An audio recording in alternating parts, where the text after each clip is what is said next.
How are you? I'm doing well. I'm in the Dallas Fort Worth airport, connecting through American Airlines. I won't keep you long, and I really appreciate you making the time to do this in an airport. My pleasure. Yeah, I appreciate it. So anyway, Danny does a great job. Barry News Group has covered the Giants. Was with us at 𝐾NBR. You came from Boston, right? You came over from Boston, right? Yep, the Boston area. How long you been in the Bay? Since 2021. I joined 𝐾NBR like halfway through the magical 107 win season. Well, first of all, like I said, whenever you got to go and your plane comes or whatever, you just let me know and you can jump. But one of the coolest things you did, you were covering the Giants that year, like you said, and I was kind of just taking my son around and just kind of showing him things as a junior at the Cronkite School at Arizona State. And, you know how it is. You're kind of wide-eyed. You're in a clubhouse for the first time. It's kind of intimidating. There's all the beat writers, and you just said, hey, man, whatever you need, you just let me know. You're a young writer. You're a great writer. And it was really cool. And he said to this day, like, that guy, Danny, that, it just made him feel comfortable. So it was just really cool that you did that. Now he's actually writing for ASU football, ASU basketball. So he's kind of progressing through this thing, but it was really cool. I won't forget what you did that day. It was really nice. Yeah, that's great to hear. He's doing well. In this industry, it's good to pay it forward. I think I've had a lot of people help me out. So I'm sure in 10, 15 years, your son is going to teach me something new about some new social media app or something. I know, right? Jeez, it's incredible, dude. All right, so let's get into this thing because it's getting really interesting, and it's confusing me because in one sense, a couple of weeks ago, Steph Curry told Malik Andrews, hey, we're trying to work on this thing. We're trying to get better. And then I start looking at this team over the last few years, and I know it's hard for fans to kind of get their head around the fact that if Steve Kerr is here and Draymond Green is here and Steph Curry is here, that they're still in that, that championship window. But you're looking over the last few years and, they're 7 through 10. They're playing games. And so now they're kind of going back and forth. And Steve said to you guys last night, we're still going for it. But then on the other side of it, Steph is saying, well, we got to watch how we leave this thing. And Draymond is saying we got to watch how they leave this thing. So with a few weeks until the trade deadline, what does this all mean? Because there's kind of mixed messages here. Yeah, it's hard to keep. Sometimes for fans, it's hard to keep two things in your mind at one time, but I really do think it's possible to acknowledge that like two things are true at the same time, where like the Warriors are acknowledging that at this point in Steph Curry's career, it's like the twilight of his prime and the twilight of the dynasty they've built. So that's one. And the other thing is they want to get better, but they don't want to recklessly make desperate trades to sacrifice all their future first-round picks, all of their young talent in an effort that probably wouldn't work anyways to win a title this year. I think those two things can both be true at the same time, even though they are somewhat contradictory. So I think that's what the Warriors are working through now, and I think it's hard for fans to grapple with sometimes. I know they all want to make every trade, every superstar comes available. Why aren't they in on this? And I hear them, like sometimes I think that the Warriors should be reckless. I think they owe it to Steph to be reckless. But one thing that makes Steph really unique is that he's not going to pound down the doors of Mike Dunleavy's office, and he's not going to demand a trade. You've seen LeBron James do that at pretty much every team he's been at. Like how did the Shabazz Napier draft pick work in Miami? Right. Sometimes you don't want your best player to be the GM. And I think it could be, reasonable criticism to say like Steph should do that more. He should be more demanding and put more pressure on the front office. But his approach has worked for a long time, and it has generally made the front office's life easier than the alternative would.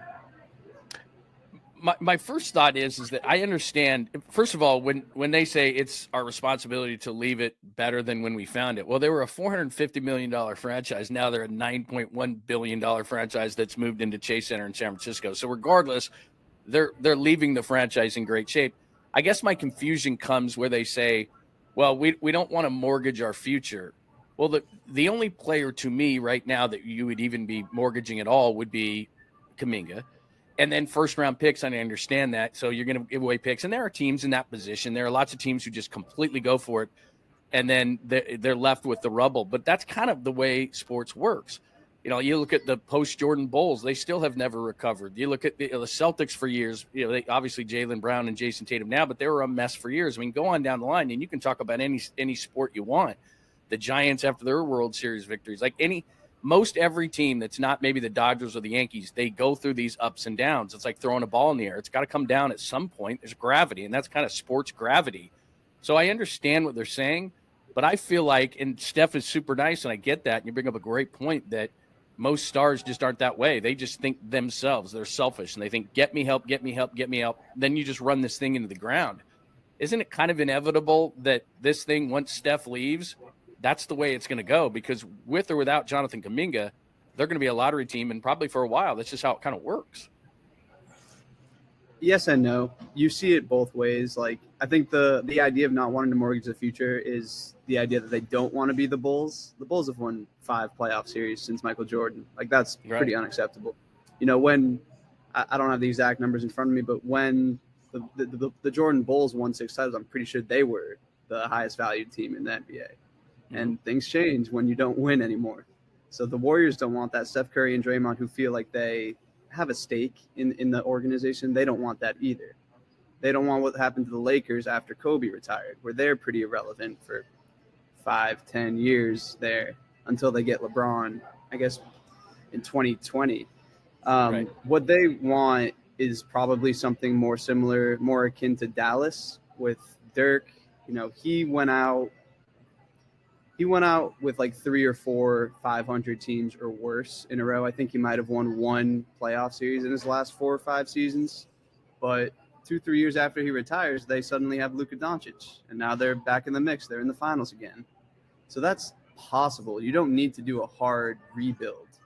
But yeah, I generally think, like, if Steph is gone, you need to restart anyways. When Steph leaves, Draymond's out, Steve's out, like, you kind of need to start from scratch regardless. Yeah, I guess that's my point is that, look, I like Kuminga. It's nothing against Kuminga. I think he can be an all-star player. I don't know that he's going to be a Hall of Fame type, but he's incredibly young, so we don't know what he's going to be.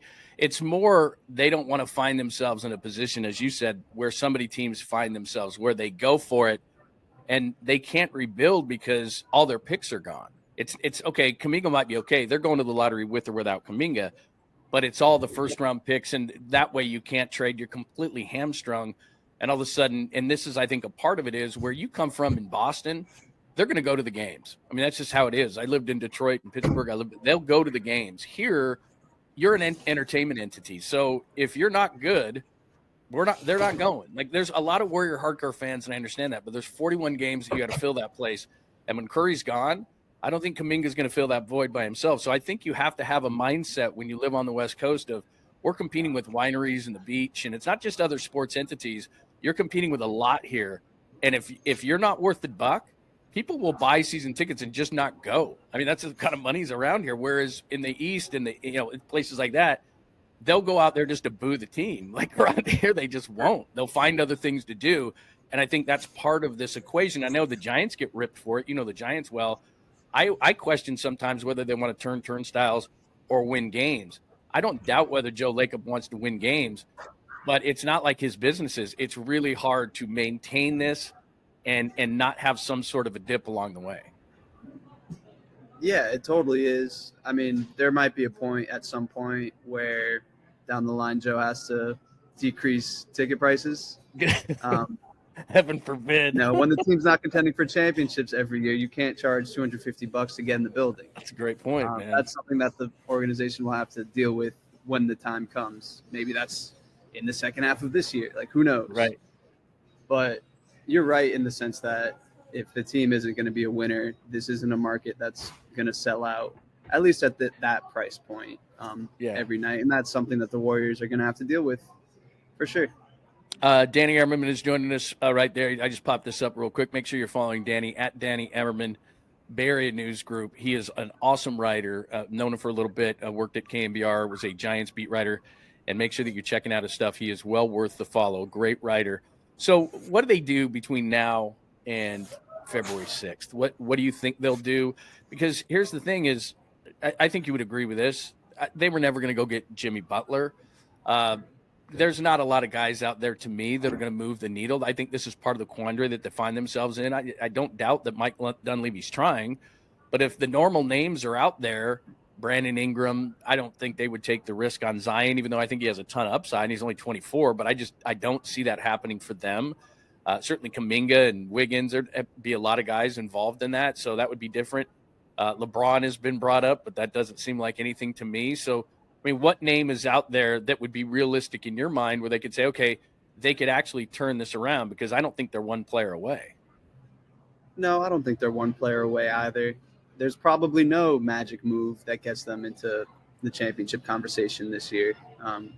Oklahoma City and Boston and Cleveland are just they're light years ahead of the Warriors right now.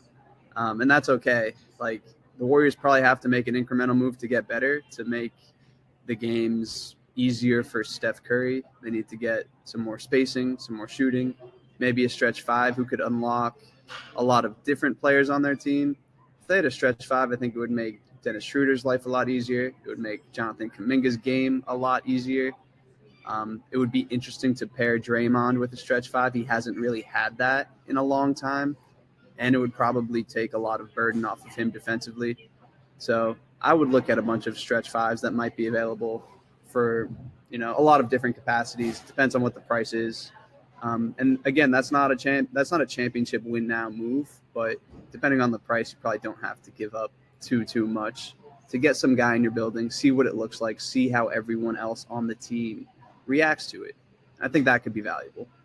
I'm looking. I had a thing out here as well. Oh, right here on these Warriors rumors. So again, I don't know what NBA Central knows, but the normal names are coming up there. You can see them there. Vucevic is out there. Collins, Valanciunas, Robert Williams. Do any of those names do anything for you? Any of those bigs? To varying degrees. Make them, yeah, right. And they're all different kind of players. I mean, you have a stretch in there. You have a guy like Robert Williams who's hurt a lot, but we saw in the finals a couple of years ago can be a really good defender. He's starting to shoot threes too, which is somewhat interesting. I like him. I'd probably rather have him around the basket. Yeah. So like if they got one of Vucevic is the guy that everybody keeps talking about from the Bulls, but again, there's a $20 million guy, and it's not like you're getting him for free, so you got to give something up to get him. I don't know what you're giving up to get him, but no, and similar with Zach LaVine, Vucevic's teammate, the price would have been much lower before the season, and there's no way the Warriors could have known that both of them would have played really well this year. Like, they both have had really awesome bounce back years. Their prices might have been, negative in the offseason. I think the Bulls probably would have had to attach a first round pick to Zach LaVine. Now he might cost a first round pick or two plus all the salary, and the Warriors and a lot of teams probably don't want to do that. So it's hard where you want to be proactive, and the Warriors tried to be proactive with the Lauri Markkanen and the Paul George deals. They, for whatever reason, valid or not, weren't really interested in Zach LaVine, and now the price has gone up, as the Wire says. Yeah. So in terms of trades, this deadline, I do think they're going to make at least one. I don't think it's going to be a huge splash. I would be interested to hear what they think internally about Zion, for sure. I think that's the type of Hail Mary move that would make sense, just in terms of upside. I don't think the price would be too high. He's had a lot of off-the-court issues. He's had, obviously, issues staying on the court. His contract is one of the best contracts in the league. Yeah. There's a lot of interesting wrinkles into that. So I think the price is probably moderate to mild. I'm not sure the New Orleans Pelicans would sell this low on him. So I don't know how available he'd be, but I would be interested to hear what people around the team have to think about him. Well, you know what's interesting about him, and I have definitely championed his cause. He's only 24. He's got massive upside. And I have this thought, maybe I'm completely wrong because I don't know him, but that when you get with a good organization, then, I don't know what he's playing at, 285, 290. Maybe he's going to be 265 because the athleticism is great. But if he could expand his game out to the three-point line, he can get to the rim anytime he wants. He could, if he was properly motivated and in shape, which is a big if, and I think some of his health issues I don't think he wants to be in New Orleans, but I could be wrong. But, I mean, he's a guy who could lead the league in scoring. He could be a double-digit rebounder. and he's only 24 years old. So like you said, if you want to go Hail Mary and you're that desperate, and I think New Orleans has got to be pretty sick of him. But again, it comes down to, what do you got to give up? You know, are you giving up Wiggins? Are you giving up Kuminga? Does he have more upside than Kuminga? Probably, but he hasn't been healthy. So like you said, there's all those names that we hear. Zion is probably the most intriguing, but because he could be a guy who could bridge the gap now and potentially be a number one player later if properly motivated. Big if. Yeah, I'm not reporting this. This is purely hypothetical. But in a Zion trade, I think they'd probably have to send Draymond out. Ooh. They play the same position. Good point. And I don't really think they could play together. But I don't know if the Warriors would be willing to do that. I don't know if that's the case, but I think that's probably what would have to happen. And maybe he'd go to a third team, and it would be a very complicated deal. Wow, that's interesting. And then, so what, and again, we're just talking here. We're not reporting anything, but then Steph's reaction would be, because that's his, right? The Batman and Robin thing. Probably a non-starter. Yeah, probably not, like right away, right? That's interesting. Probably. Yeah. As far as I know.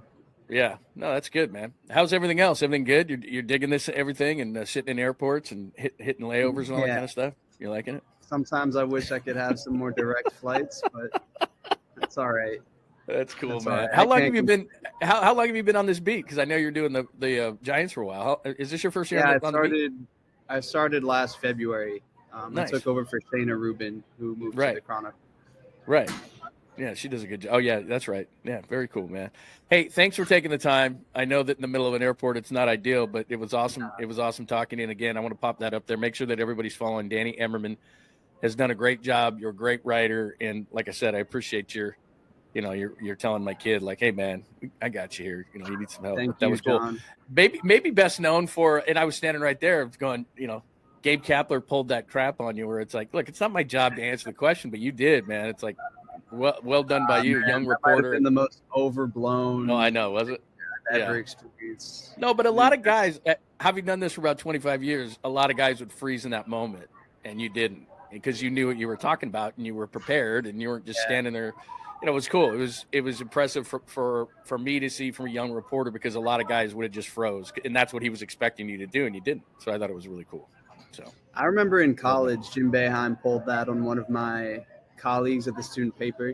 Said something like, "What do you know? Like you're 5'6". Like he called out his height or something. Wow, like that and matters, it was insane. Right? Like Jim could be nasty. Yeah. Gabe wasn't coming from any place like that. So I had experienced something similar, at least through proxy. And I wrote about that instance for the paper at the time and how Jim was being unprofessional. And I didn't think Gabe was being unprofessional at all in that moment. I don't know. I can't believe we're still talking about it 3 years later. I know, right? It just popped into my head because I like I said, it wasn't that big of a deal. It's just I've seen similar things. I had a similar incident like you're talking about in college. It was with Bobby Knight, same kind of a thing. But you got to be prepared because you don't know what some guys are going to say. But it was very cool to see. So great stuff. Great work on the Warriors. And thank you for taking the time in an airport, man. I really appreciate it. Thanks, John. Take care of yourself. I'll talk to you soon.